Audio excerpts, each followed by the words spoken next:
INS Vikrant के भारतीय नौसेना में शामिल होने से पाकिस्तान की नींद उड़ी हुई है। इस्लामाबाद की नींद तो 2009 से ही उड़ी हुई है, जब भारतीय नौसेना ने नए एयरक्राफ्ट कैरियर बनाने का ऐलान किया। पाकिस्तान की नींद उड़ने की वजह समझी जा सकती है। 1971 के बांग्लादेश युद्ध में भारतीय एयरक्राफ्ट कैरियर आईएनएस विराट ने पाकिस्तानी बंदरगाहों और उसके प्रतिष्ठानों की घेराबंदी में अहम भूमिका निभाई थी। कराची बंदरगाह के ब्लॉकेड और पाकिस्तानी जहाज गाजी को समुद्र में डुबोने का काम भारतीय नौसेना आईएनएस विराट की मदद के बिना नहीं कर सकती थी। आईएनएस विराट पुराना पड़ने लगा और चीन की चुनौतियां भारतीय नौसेना के सामने बढ़ने लगी, तो भारत ने एक और एयरक्राफ्ट कैरियर तैयार करने की योजना बनाई। इसके साथ ही विक्रांत के निर्माण का ऐलान हुआ। पाकिस्तान के पास विमान वाहक पोत यानी एयरक्राफ्ट कैरियर न तो उस समय था न ही अब है, लेकिन परेशान पाकिस्तान ने अपने परम मित्र चीन से गुहार लगाई। चीन उसकी मदद को तैयार हो गया है। पाकिस्तानी मीडिया की खबरों के अनुसार चीन अपना पहला एयरक्राफ्ट कैरियर लियाओनिंग पाकिस्तान को देने को तैयार हो गया है। लियाओनिंग दरअसल रूसी सेना का है, जो कुजनेत्सोव क्लास का जहाज है। इसका निर्माण शुरू हुआ, लेकिन बनने के पहले ही सोवियत संघ बिखर गया। ये जहाज यूक्रेन में बन रहा था, जो उस समय सोवियत संघ का हिस्सा था।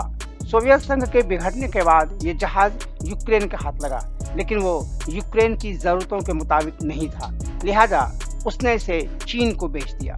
लियाओनिंग के बाद चीन ने 2 एयरक्राफ्ट बनाए, शानडोंग और फुजियान। इस तरह उसके पास 3 एयरक्राफ्ट कैरियर है, लेकिन वो हिंद प्रशांत क्षेत्र में अमेरिकी अड्डों की घेरेबंदी के लिए 4 और एयरक्राफ्ट बना रहा है।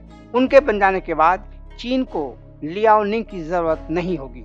उस समय तक लियाओनिंग पुराना भी हो चुका होगा। ऐसे में पाकिस्तान को लियाओनिंग सस्ते में मिल जाएगा। युद्ध छिड़ने की स्थिति में पाकिस्तान लियाओनिंग के बल पर भारत के पूर्वी और पश्चिमी समुद्र तटों की घेराबंदी कर सकेगा। वो इसके अलावा अंडमान सागर में भी भारत के लिए दिक्कतें पैदा कर सकेगा।